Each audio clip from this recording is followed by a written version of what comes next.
Is-suppost investiment tal-miljuni ta' euro fl-Isptar Monte Carmeli ġie deskritt bħala fake news mill-Union tal-Infermiera l-Qwiebel l-MUMN illi insistiet illi huwa totalment inaċċettabbli li l-Ministru tas-Saħħa qed jibqa' jipprova jbellaħħa lill-poplu li f'dan l-isptar qed isir xi titjib, meta fil-verità is-sitwazzjoni hi totalment l-oppost. Il-Union qalet li fl-aħħar 8 snin fl-Isptar Monte Carmeli ingħalqu 8 swali u l-manutenzjoni hija ineżistenti.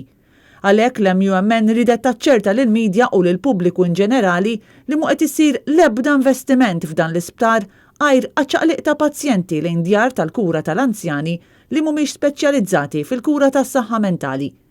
Fis-qarrija ta' kundanna telqa li spiċċa fih dan l-uniku sptar tas-saħħa mentali f'pajjiżna, il-Union tal-Infermiera u Qwiebel fakret kif uħud minn dawn is-swali ilhom magħluqin aktar minn 6 snin. L-MUMN qalet li din is-sitwazzjoni qed tirriżulta f'taħlit ta' pazjenti b'kundizzjonijiet kroniċi ma' dawk akuti, xi ħaġa li l-professjonisti dejjem jinsistu kontrija. Aktar minn hekk, il-management tal-isptar ta' spiss isib diffikultà biex isib sodod vojta għal pazjenti ġodda, b'riżultat li qed jonqos ir-rispett lejn id-dinjità tal-pazjenti. Il-Union tistaqsi kif fi sptarijiet oħra sala titranġa f'sena u f'Mount Carmel kull sala li jingħalqet baqgħet ma nfetħitx. Filwaqt li fl-aħħar ġimgħa għalqet sala oħra, kollox qed jindika li fi żmien li ġej se jkomplu jingħalqu aktar swali. Dan komplet il-Union qed jaqta' qalb il-ħaddiema ta' dan l-isptar li qed jaħdmu dejjem f'ambjent aktar diffiċli.